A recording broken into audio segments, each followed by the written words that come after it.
জ্ঞান চক্ষু খুলে দেখো নজর করো তার ভিতর মানুষের ভিতরে আল্লাহর ঘর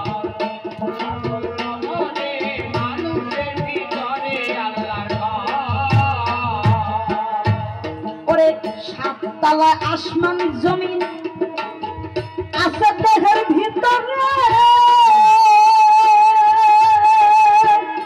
একটা চেতন মায়ের সঙ্গ ধরে আগে ছিল তাহারে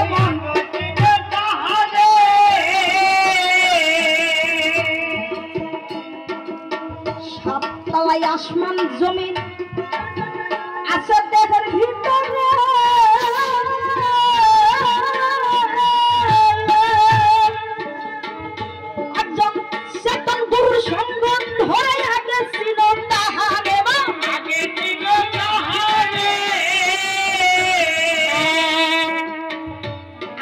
মুরা কাবাতে আল্লাহ সেই ঘরে বসে আছে মুরা কাবাতে আল্লাহ সেই ঘরে বসে তারে যদি দেখবি রে মন তারে যদি দেখবি রে মন একজন মানুষের ভজনা কর মানুষের ভিতরে আল্লাহর ঘর মানুষের ভিতরে আল্লাহর ঘর পাগল মনরে মানুষের ভিতরে আল্লাহর ঘর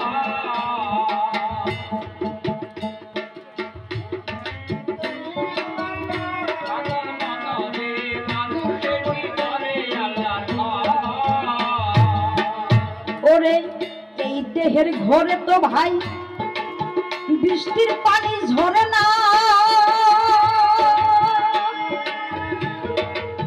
গুরু প্রেমিক আছে যারা এই সন্ধান বুঝে তারা গো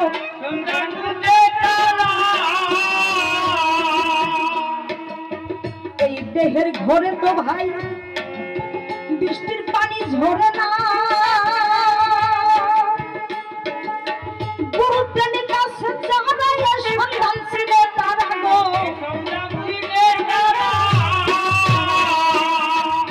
আছে লাহিক সাদিক দুটি নর বাধাই আছে তার ভিতর লাহিক সাদিক দুটি নর বাধাই আছে তার ভিতর যাবে ছোটার বংশে ভেবে যাবে ছোটার বংশে ভেবে প্রেম ভক্তিতে তার ভিতর মানুষের ভিতরে আল্লাহর ঘর মানুষের ভিতরে আল্লাহর ঘর মানুষের ভিতরে আল্লাহর ঘর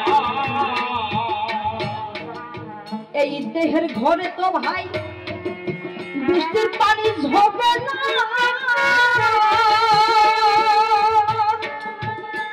আরে গুরু ভজন আছে যারা এই সন্তান ছিলে তারা গো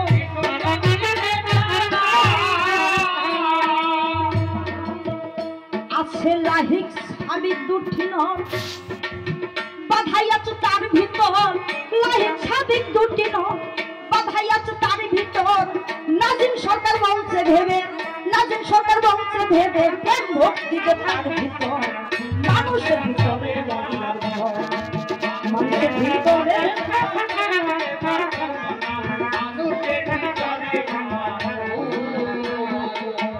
আস্তে ধীরে কথা বলবো যাইয়া মায়ের সন্তান তুমি হইয়া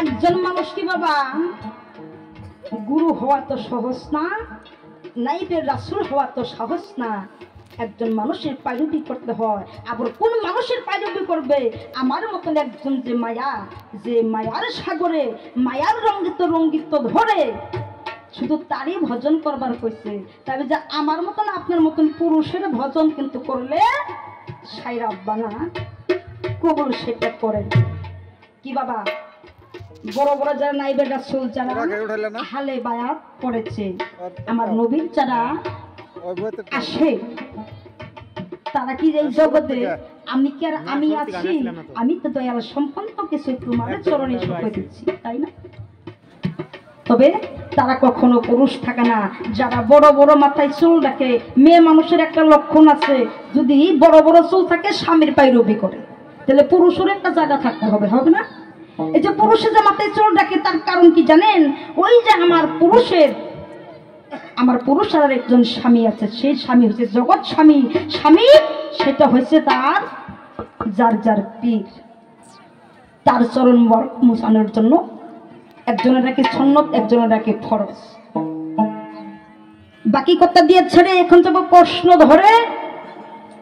কিবা কথা জিজ্ঞাসা করলো আমারও না ঠাই, ধীরে ধীরে তোমার কথার জবাব দিয়া যাই রে দাদা, কথাটা মিথ্যা বলো নাই।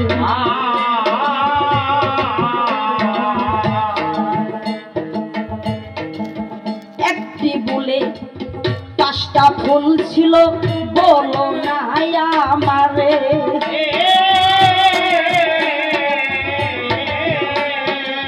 দুইটা ফুল দুজনে পাইল মায়ারও সংসারে। বাকি 3টা ফুল আবার কোথায় গেছে ভাই? ধীরে ধীরে আসল কথা তোমারে জানাই, কথা তোমার জানা নাই। বাকি 2টা ফুল, একটা পেয়েছে আমার হযরত মুহাম্মদ সাল্লাল্লাহু আলাইহি সাল্লাম, আরেকটি ফুল পেয়েছে হযরত মাওলা আলী, আর 3টি ফুল পেয়েছে আমার খাতুনি জান্নাত ফাতেমা। তার 3টা ফুল কিভাবে হলো? ইমাম হাসান হোসেন, আর হচ্ছে রুহানি জগৎ আরেকটা সন্তান আছে, তার নাম হয়েছে মাদার মন। 3 ফুলের হক বাবা গেছে তাহার কাছে, তার জন্য মায়ের গুণ বেশি বেশি আছে। কথা কথা কি তোমার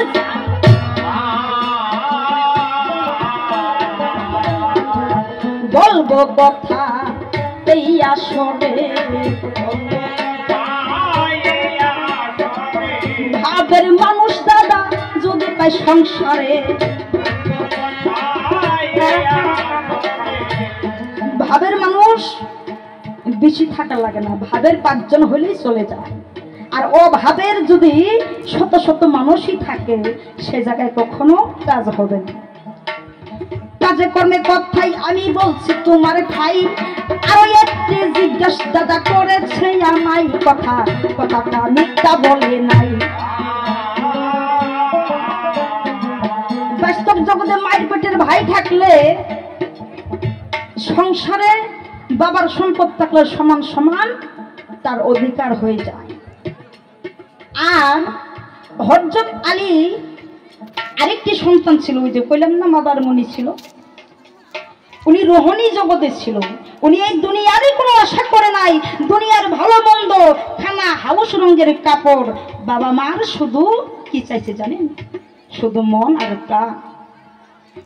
উনি আখেরের সম্পদ চেয়েছে, পৃথিবীর সম্পদ তিনি চাই নাই। তার নামটা কি ছিল? এই কথাটা সত্য করে বলাটাই ভালো। তার নাম ছিল মাদারে মণি। এই কথা নেই তোমার জানা, শুনব এই পর্যন্ত তোমার কথার মীমাংসা। আর তো কিছু জিজ্ঞাসা করে নাই। তো যা হই, এখন একটি গান ধরে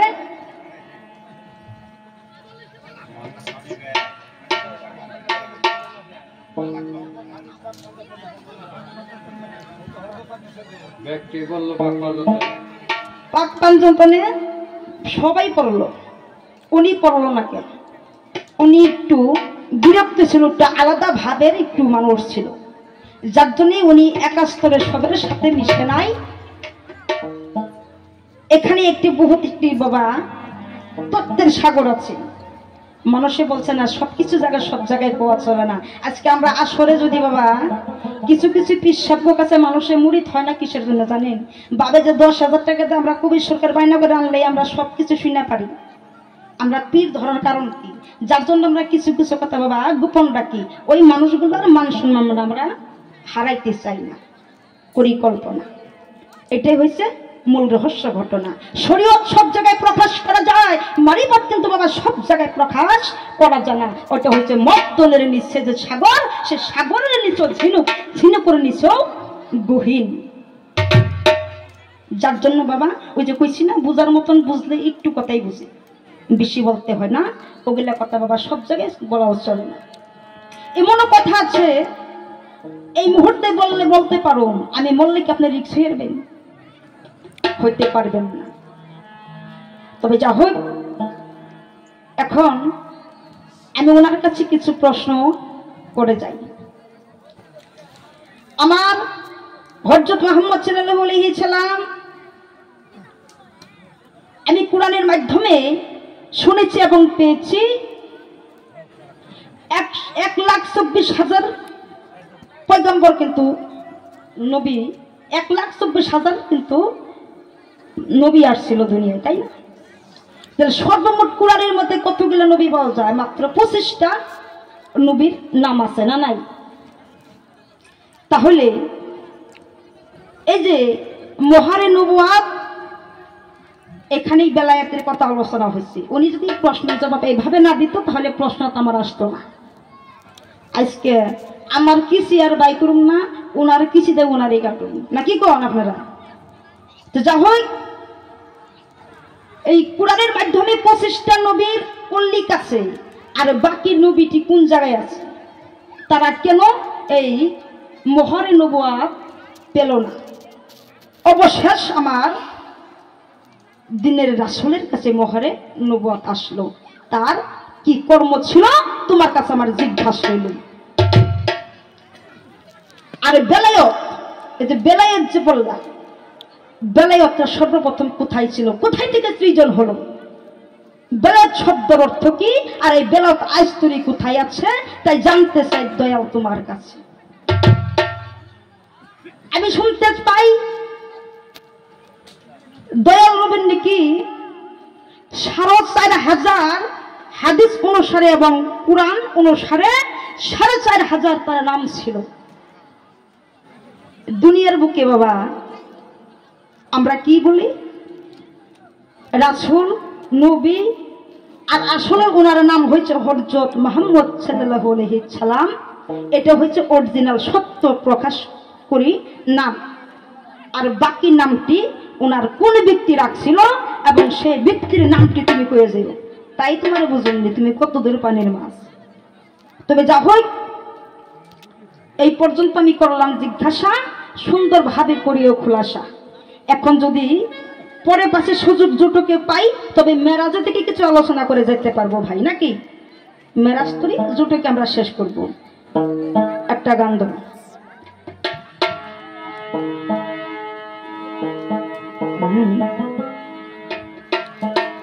ওরে তুমি ছাড়া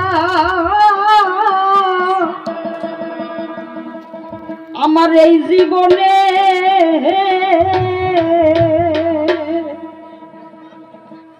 ও যাবে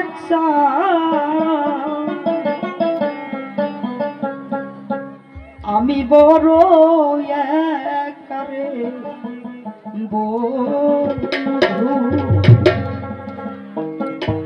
ওরে বুঝি আর হবে না দেখা, কোন দেশে এলো কাহিলা রে বন্ধু,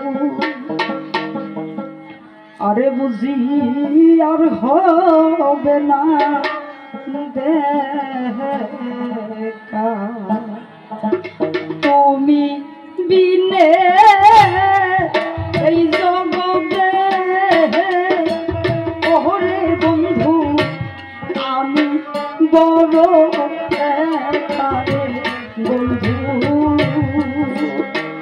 ওরে বুঝি আর হবে না দেখা, কোন দেশে এলো কাহিলা রে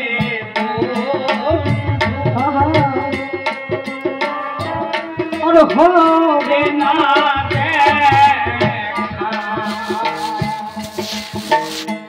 তুমি ছিলা আমি ছিলাম সুখী আরো সকারে বন্ধু, সুখী আরো সকা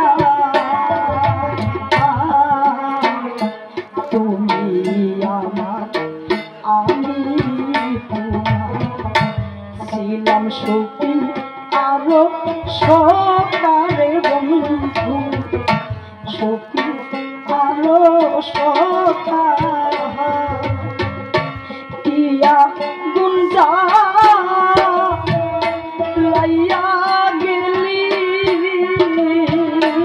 আমার ইয়া গুঞ্জা লাইয়া গেলি ওরে বন্ধু দিয়া অগ্নি শীতারে বন্ধু ওরে বুঝি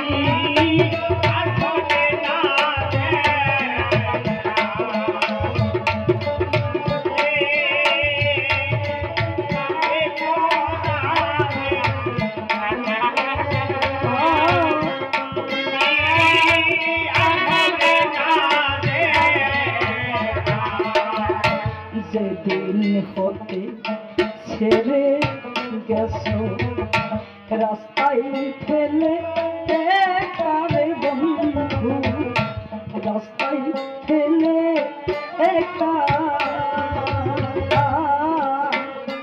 যেদিন হতে ছেড়ে গেছো রাস্তায় ফেলে কারে বন্ধু রাস্তায় ফেলে সেদিন হতে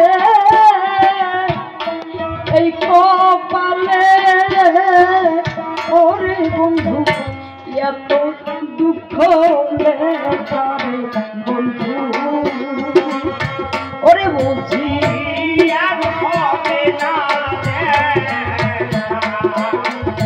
কোন দেশে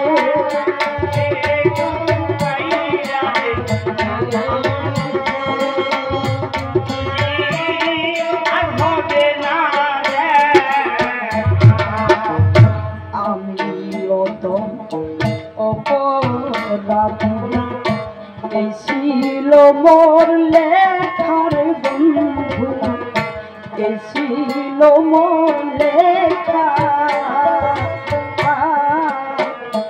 আমিও তো অপরাধী এই ছিল মোর লেখার বন্ধু এই ছিল মোর লেখা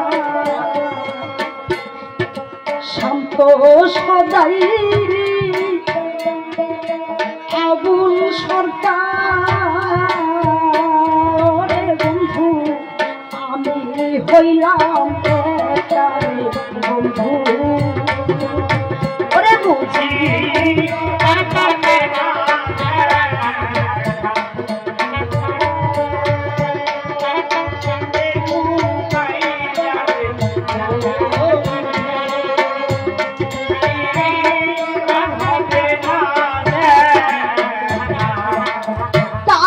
বলছি আমি সবার কাছে ছোট একটা কথা দাদা মনে পড়ে গেছে একটু সময় দাদা দিবাই আমারে ধীরে ধীরে কিছু কথা বলি সবার স্তরে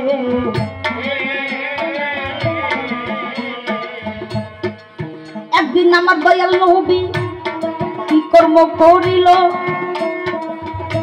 ওরে মা বাবা হারা তিনি সবাই বলছে ভালো ওরে গর্বে থাকতে বাবা হারা কান্নাই আছে জানা ওরে আদি অন্ত কথাই আমি করতাছি বর্ণনা দয়াল নবী মায়ের গর্বে যখন ছিল ভাই দুনিয়াতে আসার উপরে এই না দুনিয়ায় ওরে 6 বছর বয়ার যখন হইল গো তাহার ওরে মা আমিনা বিদায় নিয়ে চলে যায় এবার কথা জানাইলাম ধরা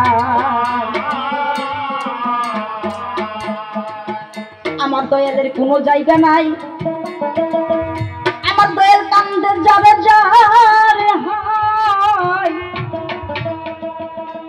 একজন ব্যক্তি দয়ালকে বলে দয়াল রে তোর পৃথিবীর বুকে আপন কোনো মানুষ নাই তাহলে একটি কাজ করবে কি কয় তোর বাবার ভাই একই রক্তের ভাই তোর একটি চাচা আছে রে তার নাম হচ্ছে আবু জেহেল তুই তার বাসায় চলে যা তারও কোনো সন্তান নাই দয়াল নবী এই কথা বলিয়া আবার ভাবে ওরে তার কথা শুনিয়া বাবা চলে লাহে ধীরে ধীরে ধীরে যখন আবুল পৌঁছাইছে ভাই। ওরে মা আমিনা ওরে চাষি আম্মা এই যে আবর তুলে নিছে কথা কথা জানাইলাম ধরা। গিয়ে বলতেছি চাষি আম্মা আমি আপনার কাছে একটি কথা জানিবারে চাই। আপনার 20 বছর ধরে বিবাহ হয়েছে আমার চাচার ঘরে ভাই।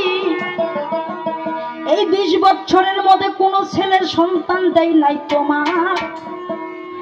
আজ তোমার পুত্র হইয়া আমি ডাকতে চাই তোমায়। হাউস করে মায়ে করলো না দেরি আই রে বাবা আই তাড়াতাড়ি।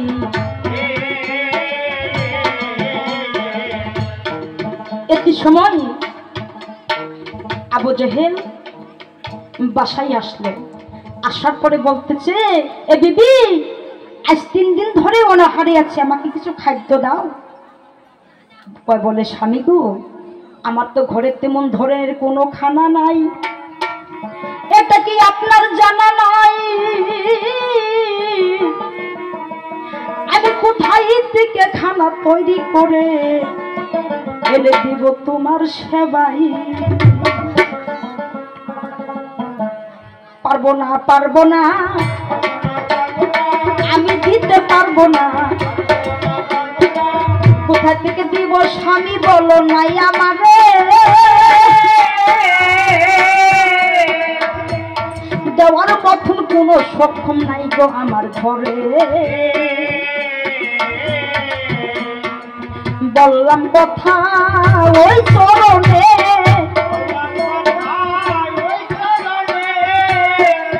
ইতিমধ্যে আবু জেহেল আর করলো না দেরি। কুহুতার পাহাড়ে চললো তাড়াতাড়ি। গিয়ে বলতেছে ওরে আবু জেহেল তোমারে জানাই এই জগতে তোমার অনেক কষ্ট হয়েছে ভাই। একদল ইহুদি এসে আবু জেহেলকে বলতে শুরু করে আবু জেহেল রে তুই অনেক কষ্টে তুই সংসারে কাটিতেছিস একটি কাজ করবে। কি কাজ? তোর ঘরে ভাতিজা থাকে ওতে পৃথিবীর বুকে আপন বলতে কোনো বান্ধব নাই। ওকে মেরে ফেললো ওর ধরি না কই না কোনো মানুষ নাই। আমি বলবার জন্য চাই তাহলে কি করতে হবে? ওই মোহাম্মদের যদি এই মুন্ডটা কেটে আমার কাছে দিতে পারো তোমাকে 1 লক্ষ টাকা পুরস্কার দিয়ে দিব। এই কথা শুনিয়া আবু জেহেল আর করলো না দেরি। কাঁধে একটি কুড়াল নিয়ে চললো তাড়াতাড়ি। ধীরে ধীরে যখন বাসায় গেছে ভাই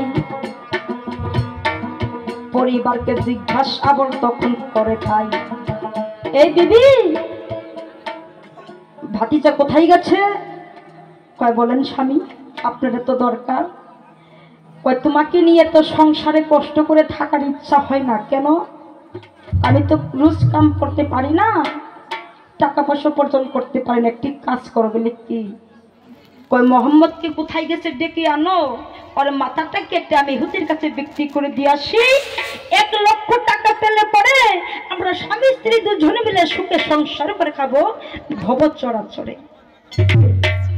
এই কথা শোনার পরে ওই আবু জেহেলের ঘরের পিছন দিয়া 2 পায়ে একটা রাস্তা দেখা যায়।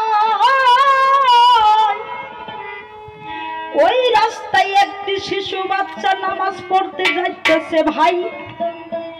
ওই মক্কা মদিনার আবর তিনি চলে হাই। ওই যাওয়ার সময় উনি শুনতেছে, শোনার পরে উনি নয়নের জল ছেড়ে চারচারে করে কাঁদতেছে। আরে এই দয়ালকে যদি পৃথিবীর বুকের দিকে ধ্বংস করে ওই পারে তো আমাদের কোনো আশা নাই। কার চরণের দিকে তাকাইয়া আমি থাকবো তাই? আমার তো আর বান্ধব নাই রে, আমার তো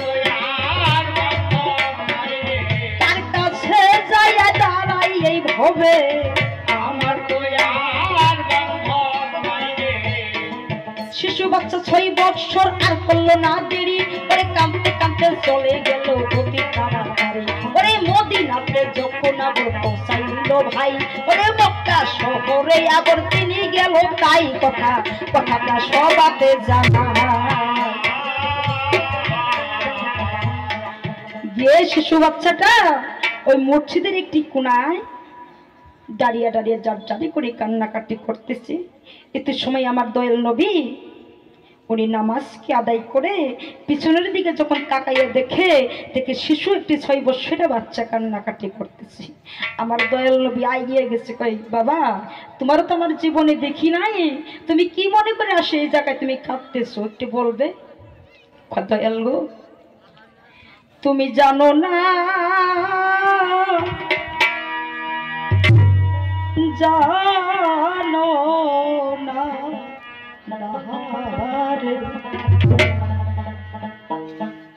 কার সেবার ধন কারে দিয়ার নবী হইলাম সর্বহারা।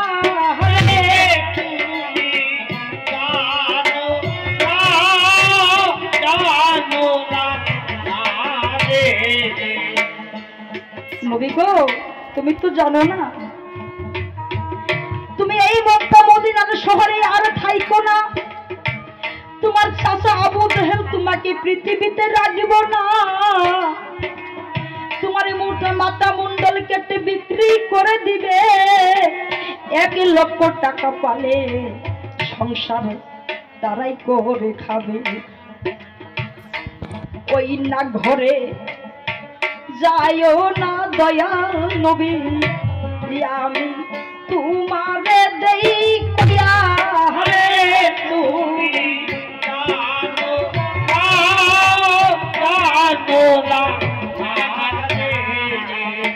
আমার দয়াল নবী মনের আবেগকে একটি পাহাড়ের গুহায় গিয়ে জাপ করে কাঁদতেছে। আরে ছোটবেলায় বাবা মা হারা গই আমি,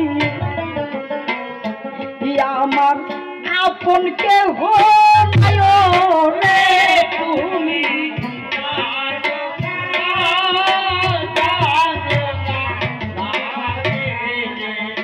আজকে যদি আমার বাবা আব্দুল্লাহ বেঁচে থাকতো,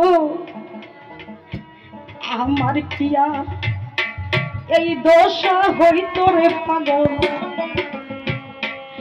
আমার হইতো না জীবনে রে তুমি।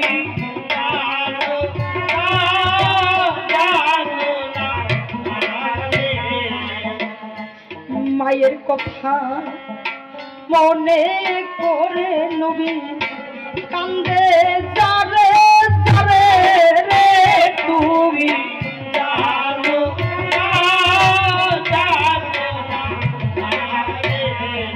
আবার মনে মনে চিন্তা করে কি যাকে আমার চাচা যদি আমার মাটি আসে তাহলে তো আমার ঘরে চাচি আম্মা আছে।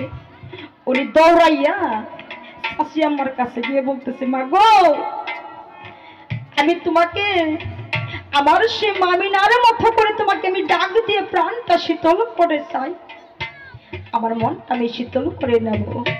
ও মা তুমি আমাকে মেরো না, এ পৃথিবী বুকে শুনছি বাবা যদি সন্তানকে একটু সময়ের জন্য দূরে রাখে, কিন্তু মা সন্তান ছাড়া কখনো থাকতে পারে না। ও মা আমি তোমাকে মা বলে ডাকছি, তুমি আমাকে সন্তান বলে গ্রহণ করবে না? কয় হ্যাঁ আমি গ্রহণ করতে পারি, তাহলে আমার একটি শর্ত। বলে কি শর্ত? এই পৃথিবীর বুকে যত তোমার উম্মত আছে, যত আল্লাহর বান্দাই আছে, সব মানুষেরই আগে তুমি কাকে বেশি ভালোবাসবে আর কাকে জান্নাতে আগে নেবে। আমার দয়াল নবী আটকাই পড়ে গেল, কয় মা এত বড় কথা বলুন? এগুলো হ্যাঁ আমি তোমার সন্তানকে হিসাবে আমি গ্রহণযোগ্য করতে পারি, আমার একটি শর্ত, তুমি বেহেশতে সর্বপ্রথম ডান হাত ধরে তুমি আগে কাকে নিবে? তুমি যদি মার মতন হয়ে আমাকে জীবনটা বাঁচাইতে পারো, আমি ওই পরপারে তোমাকে নিয়ে ওই জান্নাতের বাকি যাই আমি তোমাকে নিয়ে বসাবো ফুলের মালা দিয়া। আইরে বাবা আমার বুকে আইরে, আইরে বাবা বুকে আইরে, তোরে দেখে আমার প্রাণ জুড়াইরে। আইরে বাবা বুকে আইরে। মায়ের কিন্তু একটা অভ্যাস থাকে, ছেলের সন্তান যে জায়গা থেকে আসুক, বাবা খেলনা রাখলো কিন্তু মায়ে একটি খেল রাখি। কি খেল জানেন? আমার দয়াল নবীর মুখ দেখে ওনারে মায়ে দিশা পাইছেন, বাবা তোমার মুখ না শুকাইয়ে গেছে, তুমি আজকে ওনা হারিয়েছো, তোমার মুখ না মলিন দেখা যায়। ও বাবা, আমার ঘরে তেমন কোনো খাদ্য খানা নাই, মাত্র 3 খানা রুটি আছে। আমার দয়াল নবীর হাতে 1 ঘটি জল আর 3 খানা রুটি নিয়ে বড় ঘরের দরজার আউল থাকে না বাজান, দরজার আউলে বসতে দিছে। উনি কি করছে রুটি গুলা জানেন? 2 চোখের পানিতে ছানা ছানা করে ভিজে ছোট ছোট করে টুকরা করে ওনার ওই জুব্বা যে পরিবেশ করেছিল ওনার পকেটে রেখে দিচ্ছে। আর 1 ঘটি জল সম্মুখে নিয়ে উনি কান্নাকাটি করতেছে। ইতিমধ্যে কাপের আবু জেহেল ওই মক্কা মদিনার শহর দিয়ে ঘুরে আসলো, কোন জায়গায় পেল না। ওই কাঁধে কুড়াল নিয়ে বাজার ঘরে আসলো কিনা। ঘরের স্ত্রীকে বলতেছে, বিবি নবী কি এই বাসায় আসছে? তুমি সত্য করে বলো। স্বামীর কাছে তো মিথ্যা কথা বাজান বলাও চলে না। হ্যাঁ স্বামী, আমার সন্তান আমার বুকে আসছে, আপনি কি বলবেন? আপনি কি করার জন্য চান? কয় না, তোমাকে তো আগেই বলা হয়েছে, ও কোথায় আছে আমাকে দেখাইয়া দাও, পরে মাথা মুন্ডলকে আমি বিক্রি করে দিব। বলতেছে, স্বামী গো, আমার সন্তান মারার আগে তুমি স্বামী মারো না একবারে রে। তুমি জানো না,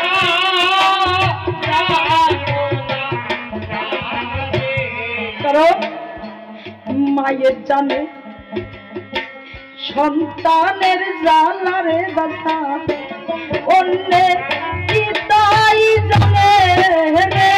তুমি জানো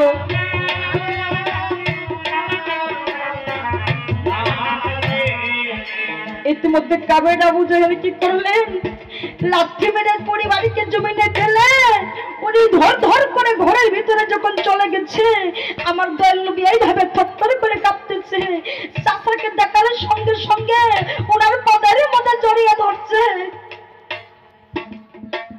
বাবা নাই মোর, মাতা নাই রে চাচা, মাইরো নায়া মারে রে।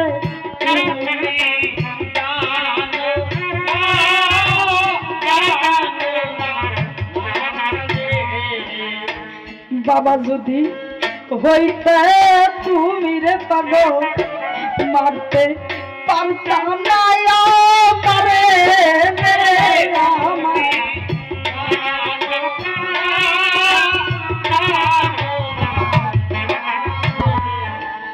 বাস্তব জগতে যদি কোনো সন্তানের বাবা মরে যায়, সেই সন্তানের যদি একটি চাচা থাকে, সেই চাচার দিকে তাকাইলে ফেলে বাবার শোকটা ঢাকে ঢাকে না। দয়াল নবীর তেমনি দশারে বাজার হইল এ সংসারে।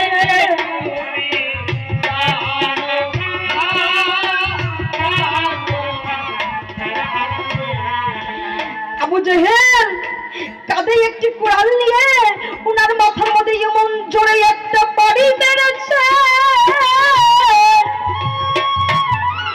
সেই বাড়ি খেয়ে তিনার মাথা ফেটে শরীরে যে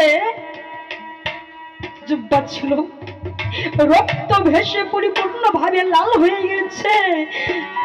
আমার নবী কান্না করতে করতে সেই রক্ত মাখা জামা নিয়ে উনি আবারও সে মক্কার মদিনার দেশে চলে যায়। গিয়ে ওই বাবা মায়ের গর্ভস্থান ধরে বলতেছে, মাগো দেখে যাও দেখে যাবো রে, কত সুখে আছি মা গো আমি, দেখো না কেন ছায়া রে আমার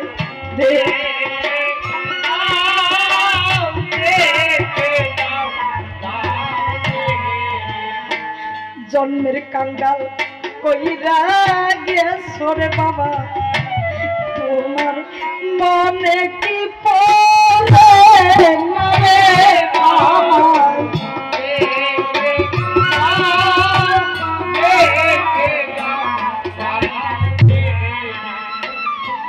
কার মুখ দেখে টান জুড়াইব রে আমি, বান্ধব নাই সংসারে রে,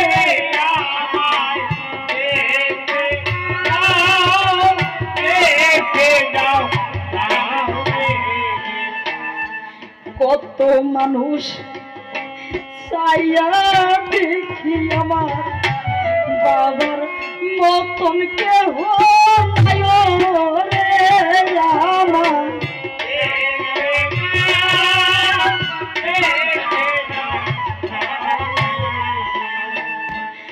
যদি থাকতো প্রাণের বাজান দেশে আমায় লইতো একবার বুকে রে আমার,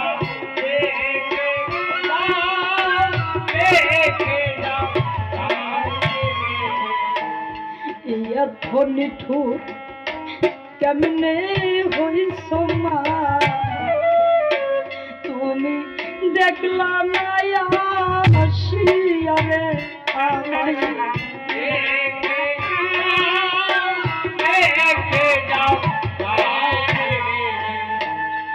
মায়ের চরণ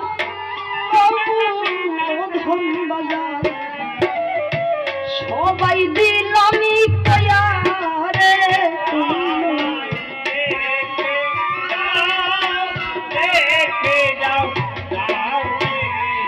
আমার মতন সন্তান যারা আছে আমার জীবনে বাবা মার সেবা করতে পারেনি বাজান, এই আজকের আসরে বলে যাই আমার মতন সন্তান যারা আছেন সকালবেলা ঘুমের থেকে উঠে যদি কোনো সন্তান বাবার দিকে একবারে তাকাইয়া নয়নের সাথে নয়ন মেলাইয়া মুখের মধ্যে মিঠু মিঠু হাসি রাখিয়া ওই বাবার দেহের মধ্যে 4টা কুতুব আছে, 4টা কুতুবে যদি কোনো সন্তান একবার চুম্বন দিতে পারে সারা জিন্দিগির গুনাহ খাতা সেই সন্তানের মাফ হয়ে যায়। তাই বাজান যারা বাবার ভক্ত আছেন মায়ের ভক্ত আছেন বাবা মাকে দুঃখ দিবেন না, কষ্ট দিবেন না, এই বাবা মা ছাড়া আপনি বলতে জগতে আপনি কেহ থাকে না, তাই সেদিকে লক্ষ্য করে আমার মার একটি গান, আমার মায়ের মতো ওরে বান্ধব হইয়া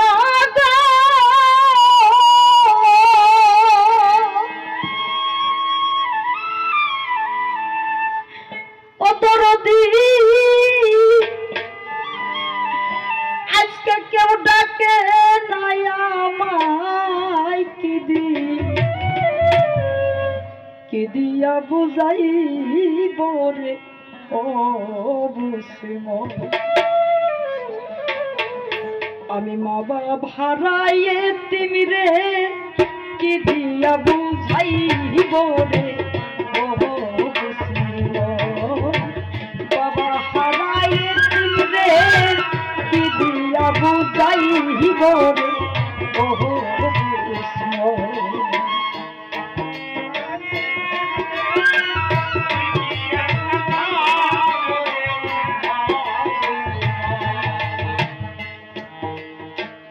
এই ভবে যা মা বাবা হারারে যার গেছে হারাইয়া রে বাজান, যার গেছে হারাইয়া তার মতো আর কাঙ্গাল ভবে আছে কয়জনা, আছে কয়জনা গো আছে ভবে যার মা বাবা হারারে যার গেছে হারাইয়া গো বাজার যার গেছে হারাইয়া তার মতো আর এতিম ভবে আছে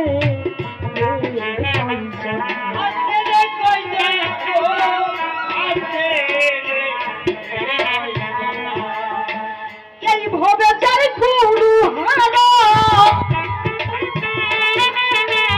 এই ভবে যার গুরু হারা বুঝে জ্বালা তার অন্তর কি দিয়া বুঝাই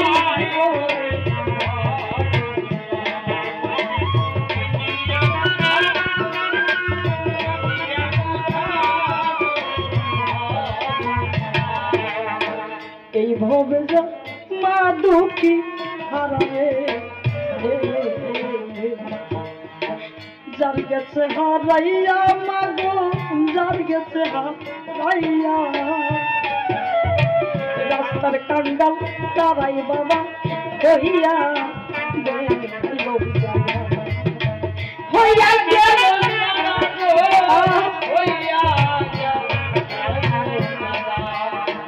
এই ভবে যা মা দুটি হারারে যার গেছে হারাইয়া রে বাজার যার গেছে হারাইয়া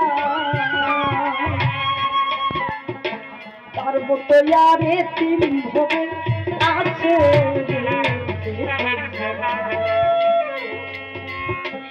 এই ভবে যার ভাইও হারা এই ভবে যার ভাইও হারা বুঝে জ্বালা তার অন্তর দিয়া বুঝাই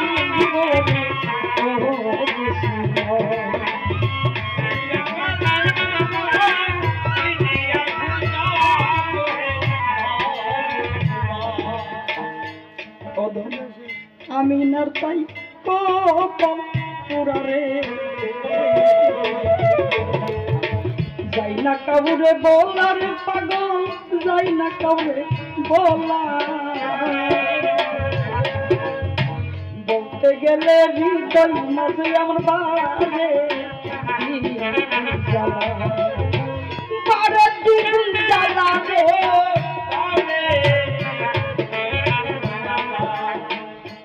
ওদিন যাবে দের তাই তো পুরারে যাই না কাউরে বলার পাগল যাই না কাউরে বলা বলতে গেলে হৃদয় মাঝে আমার বাহারে পাশে মালা হাতে লইয়া পাশে মালা হাতে লইয়া দাঁড়াইয়া কিশোর দেখো কি দিয়া বুঝাই ও বাপন হারাইয়া তিরে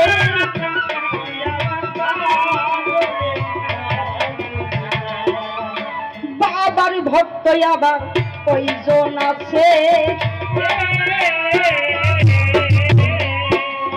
এইবার দেখব প্রমাণ করে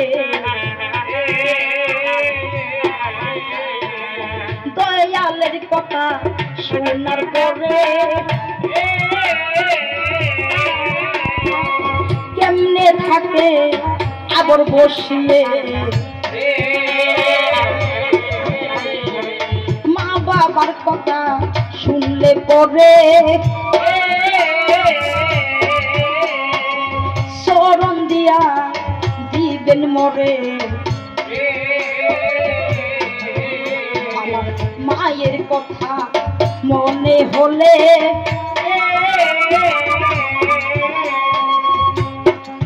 আব্দুল দেওয়ান এই যে দেখো প্রাণের ভক্ত হইয়া ওরে 50 টাকা দান করেছে আসরে আসিয়া ওরে এই টাকা রাখিলাম জমা দয়ালের চরণে ওরে শেষের দিনে দয়াল নবী পার করিও তার কথা জানাইলাম আমার মায়ের বংশ দেখতে পাই গো মায়ের সম্মান এত ভালো চরণ ছাড়াই আমায় কইরো না গো সন্তান বলে জাগা দিও ওরে অনেক কিছুই আমি বলছি দাঁড়াইয়া ভুল ত্রুটি হলে দিও মাফ করিয়া বিদায় হমুই আমি আসরে দাঁড়াইয়া এইটাই আমার শেষের আসর হইয়া এই বেশ বেশ বলিয়া এখন দরকারি কিছু নাই ওরে অল্পতে আসর দাদা ছেড়ে দিতে চাই ওরে অনেক কিছু বলছি আমি আসরে ওরে প্রাণের ভক্ত 20টি টাকা দিল দেই আসিয়া ওরে এই টাকা রাখিলাম তোমার দয়ালের চরণে ওরে শেষের দিনে দয়াল নবী পার করিও তারে ওরে এই দরখাস্ত জানাই আমি সবারও না ঠাই ওরে তুমি ছাড়া এই জগতে আপন কেহ নাই ওরে কোথায় আছো মা জননী কণ্ঠে করবার আমি না জানিয়া না শুনিয়া দিয়াছি সাঁতার ওরে এই আমি নার ভাঙ্গা তৈরি কইরা নিরপার ওরে অপুর তরিয়াই যদি আমি দিবা মরি ওরে তোর নামে কলঙ্ক বাবা হয়ে যাবে ভারী তোর নামে কলঙ্ক আবর হইলে কিছু নাই অল্প কথাই আমি আসর ছেড়ে যাই আরে বেশ বলাই এখন দেখো নিষ্প্রায়োজন অযোধ্যায় বেশি কথা বলি কি কারণ বেশি বলাই এখন আমি দোষী গেলাম হইয়া বিপক্ষের সরকার যেজন আমার গেল হইয়া তিনি তো বেশি কথা আমাই বলে নাই আমি কোনো বেশি বলে দোষী হয়ে যাই উস্তাদ গুরু আমার যেজন পড়তে হলো সেটার নামটি যাবত শুনবে সবাই বুঝি ভালো বসতবাড়ি রামপুরতার কান্নাই আছে জানা সেখানে হইয়াছে আমার দয়ালের ঠিকানা তরিকারে গুরু আমার যেজনে পড়তে হলো তিনার নামটি নাজিম সরকার সবাই বুঝি ভালো বরপাটা তার বসতবাড়ি কান্নাই আছে জানা সেখানে হইয়াছে আমার গুরুজির ঠিকানা এই পর্যন্ত বলি না সরে ছেড়ে যাই জয় গুরু বলে শ্রীকৃষ্ণের নাম ধরে দেখি আমার দয়াল গুরু কোন কথা বলে। আসসালামু আলাইকুম।